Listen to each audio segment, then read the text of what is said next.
everyone. Welcome to CyberWire-X, a series of specials where we highlight important security topics affecting security professionals worldwide.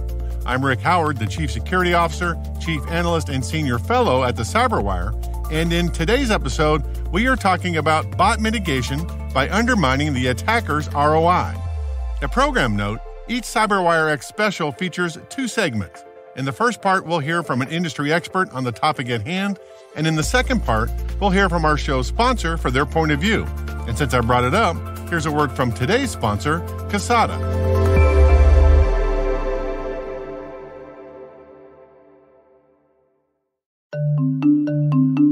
If you've spent a lot of time and money fighting automated attacks but still feel like you're losing the battle, you're not alone. The truth is, bad bots adapt in seconds and evade expensive, difficult-to-maintain defenses. Now there's a better way with Casada. Casada has flipped the script on bots, ending the game of whack-a-mole. Casada's elegantly simple yet superiorly effective approach puts the burden where it belongs, on the attackers, not your business. Stopping bad bots for good.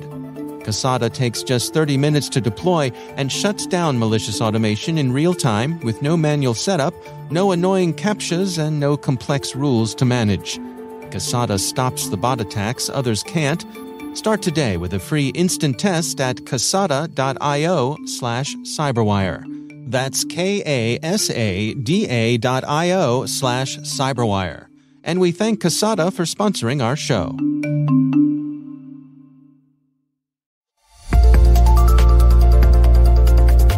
I'm joined by Itai Moore. He's the Senior Director for Security Strategy at Cato Networks. Itai, thanks for coming on the show.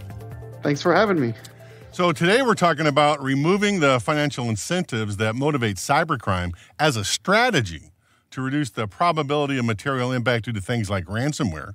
And just to put some context around that idea, the threat intelligence team at Palo Alto Networks, Unit 42, they published research in June of 2022 saying that the average ransomware payment is just short of $1 million. That's million with an M, all right? And that's a lot of dough. So if we're going to try to remove the financial incentives to cybercriminals, that seems like a pretty tall order. So when you hear that as a potential strategy, in other words, that's what we're trying to do, what comes to mind in terms of tactics or the how you would go about it? When you think about this problem, Itai, what are you thinking about there? So when I hear something like this, the first thing that comes to mind is actually a strategy or an approach that I really like that has been suggested by David Bianco years ago, the pyramid of pain. And that concept talks about what is it that organizations have to do in order to cause maximum pain, so to speak, to the attacker. To the criminal, yeah, okay. Exactly.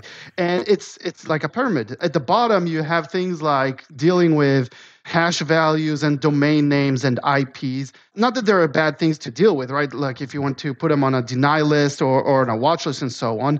But at the top of the pyramid, you really have their tools and their TTPs, so how they think, how they operate. A concept that I think is kind of missed throughout the pyramid of pain when sometimes people look at it and only focus on the top is the holistic approach. So you actually have to touch and acknowledge each and every step that the attacker has. I think to stop an attacker, you really have to look at the attack as a holistic event and not as a set of separate events.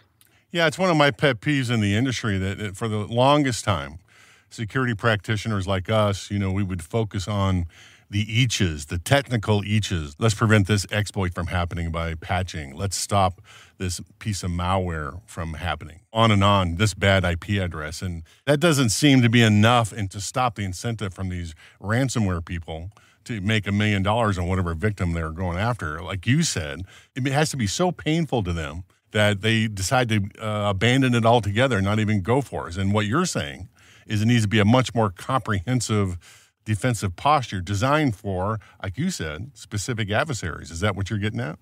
Instead of approaching it as hey, let's stop the phishing, or let's stop the malware that has infected the device, or we need to stop the whole thing and try to approach it and stop each and every step of the way, which, at first may seem, hey, we have a set of problems.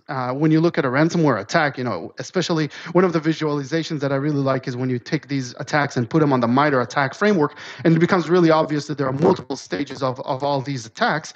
And instead of stopping just one of them and say, hey, instead of many problems, we have actually many opportunities. We have many choke points, so to speak, in order to stop this. If we can actually look at the attack as one holistic event in which we can use all the different security tools that we have in order to share context and be able to stop it. I feel like this is known throughout the industry, but hard to implement. I mean, the original white paper from Lockheed Martin back in 2010, the intrusion kill chain paper, they're the first ones that came up with the idea that instead of trying to block the eaches, that we would design our defenses around specific adversary behavior in their entire attack sequence. And if you look at the MITRE attack framework, probably the most comprehensive open source collection of that kind of activity, those sequences have anywhere from 30 to 100 steps, right? And like you said, that's an opportunity to prevent prevention controls in each of those steps. So even if the bad guy gets through one of them, they still got to figure out a way through the other 29 or 99, depending on how complicated their sequence is. Yes, the kill chain has been around for a while, but we've been looking at it as a set of solutions. I would call them very siloed solutions.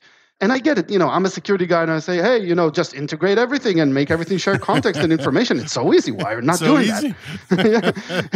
Yeah. It's not. If it's such a great idea, how come nobody's doing it, right? That's what you're saying. Try to do this. You walk into the SOC and you see security engineers and analysts. And, as much as it's nice to take a photo of somebody sitting in front of 6 screens, for them, it means sitting in front of 6 or more security products and trying to correlate and connect this information. And actually, what we're seeing is that a lot of these security professionals are becoming integration engineers, trying to share the data between, hey, I have my threat intelligence feed, and okay, how do I weed out the false positives and feed them into my firewall or to the endpoint or to the SIM and take that and feed it to something else? And so it is becoming very, very hard. I'll also mention one of my pet peeves is when I see articles on the internet that say, hey, company X got hacked due to a phishing email, and company B got ransomed due to a vulnerability in their system.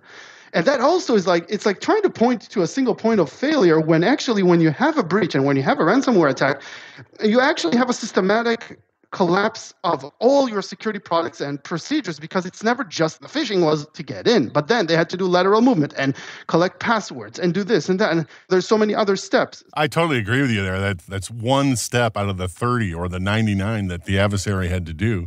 And what you said is correct, that wholesale failure of your entire defensive posture, because they had to do all these other things to be successful. I totally agree. I cringe every time I see that. And when there's $1 million at the end of the day, of course they're going to take the extra steps and do these things. Well, let's go back to what you said before about the complexity. This is 2022. When the Lockheed Martin researchers did their paper, that was 2010. Most of us only had our own data centers and maybe a couple of headquarters buildings. The complexity for implementing a defensive posture for intrusion kill chain was hard enough then when we only had that. But today, we're scattered all across all kinds of data islands, multiple cloud providers, SaaS applications. Now people are mobile everywhere. So the complexity of this entire thing has been really difficult. So as a security practitioner, what's your advice to CISOs and CIOs out there to how they think about this? And there's even more, right? There's IoT and devices, and bring your own devices. And oh, yeah. Cloud applications. Let's not forget those, yeah. So, yeah, it is indeed extremely complex. I was asked a while back, what was the number one threat today to companies? And I said that the number one threat is actually not any of the threat groups that everybody discusses. The number one threat is the complexity of the solutions that we currently have in place. And I'm not trying to be a smartass about it. I really believe in it. Having an average of 30, I think, to 50 in large organizations, security solutions is not easy to manage. That's one element. The other element is, going back to what you said, is we also want to make sure that with security, we have the policy following the user and not us trying to constantly chase him and trying to see if we can apply the same security requirements and policies from, whatever it is. If it's a user, if it's a cloud application, if it's in your data center, or if it's somebody working in the office. It has to be some form of consolidation or actually convergence of all these different elements that would allow you to have a central location to create a policy that will follow the user, to look into every network flow and every element of and any connection to your network, regardless of what it is, and apply those apply context. That's extremely important. We're talking about, actually, if I have to break it down, I'd say there are 4 stages here. First of all, be able to collect everything, all the network connections that are out there, whatever it is, wherever it's coming from. Then add context to it. Which user was it, from which network, what were they trying to do? Apply the policies that you want to that specific connection, and then, of course, enforce it using the different security capabilities that you have in place. So if we have any hope of putting prevention controls or even just detection controls for all the known adversary groups in the MITRE ATT&CK framework, and last time I looked, there was about 150 different campaigns that those guys keep track of. And that's not a lot, by the way. It seems like when you read the headlines that there's millions of these hacker groups out there. It's not. It's just a small number. And we know 90% of what they do in cyberspace. So it should be an easy thing to put those prevention controls or deploy those prevention controls in the security stack that you're running in your organization. But all this complexity we're talking about is what's causing the problem. And what I think you are outlining is that it's a shift in the security practitioner thinking. Say early 2000s, when we all sought out best-of-breed tools. We needed the best anti-malware solution. We needed the best firewall. We needed the best intrusion detection system. And so we would go out and buy all these eaches. And like you said, even small organizations have 15 security tools in their security stack. And Fortune 500 companies, I've seen some with well over 300 security tools because they have the money to do that. But managing all that complexity has been difficult.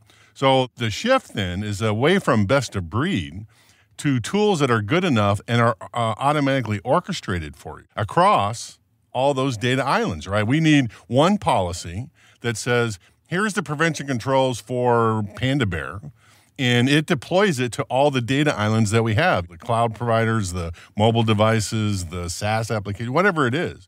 I'm looking for that kind of a solution. Is that what you're advocating? Exactly. And like you said, from the early 2000s about layered security. And I like the approach of layered security, but it doesn't mean that for each layer you have 10 different, so to speak, boxes, and then you have other layers as well. Or the same kind of box for the cloud, but a different vendor back in your data center, right? That makes it even harder. Exactly. I don't envy the security person who has 3 different firewall vendors at 15 different locations, and then they need to update the policy. Like you said, Panda Bear, we found a new IOC or we found a new signature, update all of them. What about patching all of them and changing the policies? And there's so many other things. So chasing these boxes globally and also locally that's the on-prem kind of thinking. And I think with organizations constantly talking about digital transformation and what we need to do in order to be the best in our business, same thing has to happen with security and networking. We have to get out of this on-prem mindset. So to go back to the original question, then we're trying to remove the financial incentives for cybercriminals to be successful, I guess. We're trying to prevent them from getting $1 million payout. That means we have to completely simplify our approach to deploying prevention controls for known adversaries, especially ransomware groups. That's kind of where we're falling down here, right? Deploying and managing and the whole life cycle of a security product. Now, not you or I are naive to think that criminals are going to start, selling ice cream tomorrow because we put some new signatures in place or put some new products. Of course, they're going to. Sure, they will. I like pistachio, but it is something that we have to start implementing, and especially in terms of the ease of management and the ability also to, like I said, going back to my initial point of having full visibility to everything. And trust me, it hurts me as a security guy to give the IT guys the kudos of it starts with the network. It starts with being able to see everything, because we've seen this several times and in ransomware attacks as well. If one path was blocked and, wait, that company has a user who is working from home who brought in his own device, that's my way in. So we have to have full visibility to everything. So it starts with seeing everything on the network and then applying, like you said, not necessarily just best of it, but something that we can manage, something that will provide us the context, something that will give us a holistic view and actually turn all these small elements that we've been looking at so far to actually multiple opportunities to stop the attack. Well, it's all good stuff, Itai, but we're going to have to leave it there. That's Itai Moore. He's the Senior Director for Security Strategy at Cato Networks.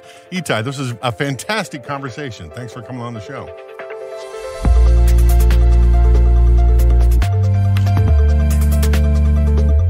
Next is Dave Bittner's conversation with Sam Crowther, the founder and CEO of Casada.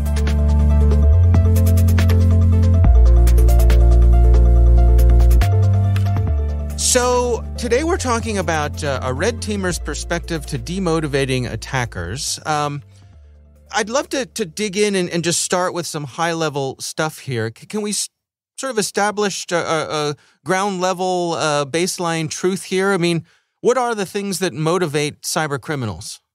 Look, I think the cyber criminals, because there's obviously many different types of actors online. Money, right? Opportunity to bring in cash to either support their families, support themselves, or a little bit extra on the side, right? I think that's one of the biggest motivators, unfortunately. And so what does that mean for the defenders in terms of having that be the reality? How does that inform how we set up our defenses? What it helps us, and I guess forces defenders to take a good friend reference on, is how much is there to be made, right? And I think that really will inform the investment that's going to be required, or at least inform how much effort and deliberate decision making needs to happen in order to protect it, right? A really good example would be if someone's selling stolen customer accounts, right, on a website for $2 a pop. That organization basically has to make it cost $1.99 or $2 or more for every valid stolen account that gets leaked. Right? And that sort of just changes, I guess, maybe some of the decision making that's going to happen around the defense.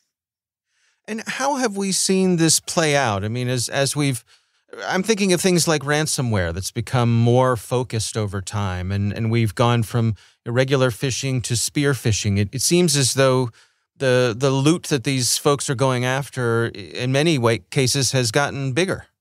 It has, right? And that's what's driving the more sophisticated actions, because I think a lot of anti-spam technologies for email and whatnot have lifted the bar. And so, while generic phishing can be profitable in some cases, clearly the ROI is not there, right? And so that's why they're moving, I guess, more up market in their attacks, so to speak, and moving to spear phishing, moving to more damaging cases of ransomware and hitting organizations maybe in places that they weren't previously hit purely because there was somewhere easier they could still make a profit.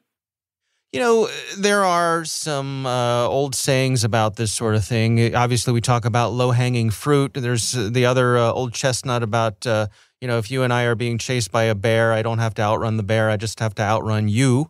To what degree is that true here with this sort of thing? I mean, is this a matter of raising that fruit so that there's less for the bad guys to grab?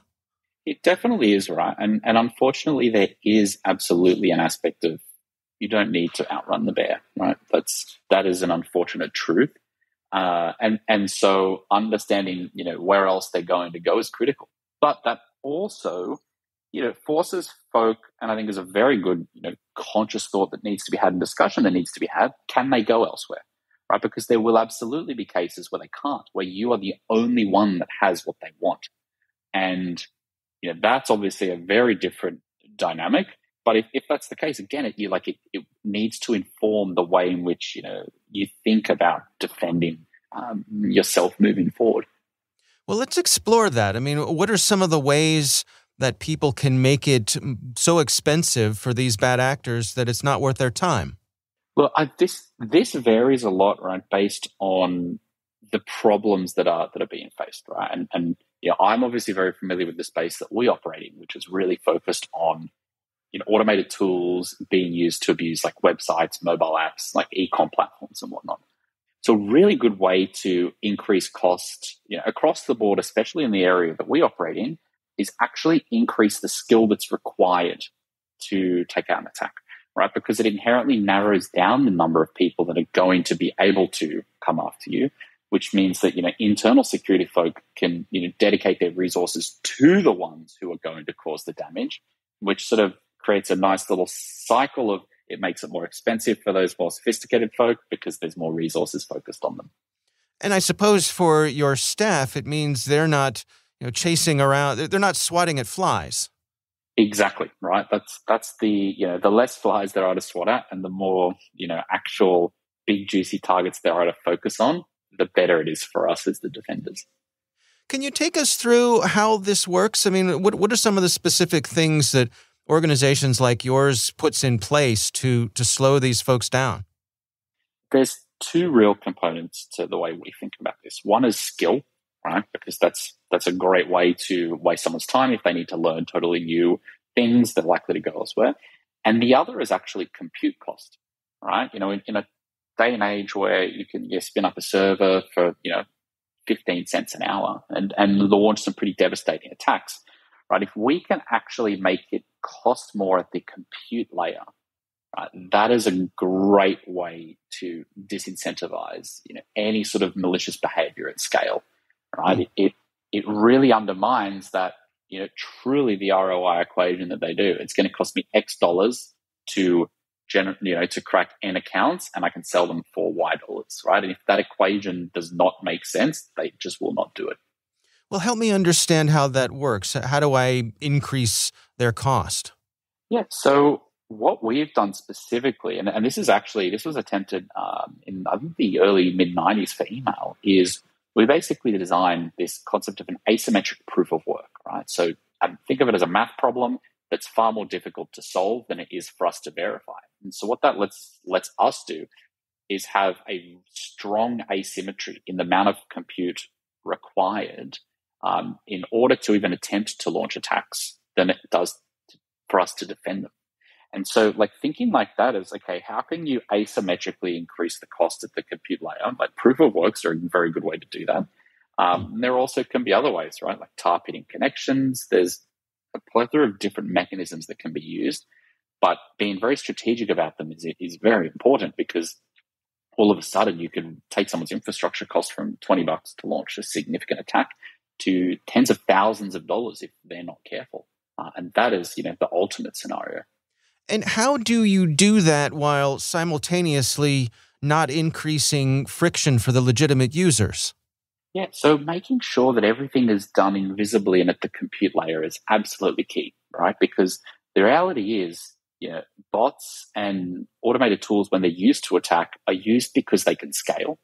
And so while the impact on an individual may not be, substantial at all, right, and will often completely go unnoticed, when you scale that up, it becomes very problematic because, the attackers are not doing, one login every day. They're doing millions of logins an hour or a minute. And so that's when their costs start to exponentially go through the roof. How does someone measure success with this? If I'm reporting back to my board of directors and I say, hey, we put something like this in place, what sort of numbers do I have in my back pocket to show them? Look, so there's a combination of the business metrics, right? And that could be decrease in fraud, decrease in customer complaints, increase in conversion from new accounts that are created. But then on the flip side, there's usually metrics which could be shown around how many attacks are these folk attempting? Today versus yesterday versus last week. And so if you can actually see a decline in the attack traffic, it's having a great job because that just verifies, not only are they not making the money, the business can see they're not losing the money, but the attackers aren't hitting as hard because it costs them too much. Is there such a thing as sort of a reputational advantage among these dark web operators? Do they talk? Does word get around and folks say, hey, don't waste your time on this organization. They've got things buttoned up pretty well? Yeah, absolutely. That is something we find is the folk who are responsible for launching a lot of these attacks or providing the tools will often just not support organizations that have good defenses in place because they know it looks bad on them, right? If they sell something to someone else, in order to maybe help crack accounts on a website and it doesn't work properly, it reflects poorly on them as the seller, right? They have these unbelievable marketplaces where they're all rated. And so, it's in their best interest to target websites that are going to be easier for other folk. So what are your recommendations for people who want to explore this, who think something like this might be a good solution for them? Where do they begin, and what sort of questions should they be asking? The first sorts of questions and the first steps are usually to be, how do we figure out if this is a problem, and why would it be a problem? So looking at interaction points that someone is likely going to go after, right? Simple things like actually visualizing maybe login traffic over the last 14 days, right? Does it follow a beautiful cyclical pattern, right? Day and night, or is it all over the place? What are the sort of rates of chargebacks on purchases? Those sorts of questions are important ones, and businesses will obviously have their own specific interactions like that. But from there, it's very easy usually to go, okay, there is a problem here that needs investigating, and to look at actually going to solve it. We'd like to thank Itai Moore, Senior Director of Security Strategy at Cato Networks, and Sam Crowther, the founder and CEO at Casada, for providing some clarity to us around the idea of botnet mitigation. And we'd also like to thank Casada for sponsoring the show. CyberWire-X is a production of the CyberWire and is proudly produced in Maryland at the startup studios of Data Tribe, where they are co-building the next generation of cybersecurity startups and technologies. Our senior producer is Jennifer Iben. Our executive producer is Peter Kilpie. And on behalf of my colleague Dave Bittner, this is Rick Howard signing off. Thanks for listening.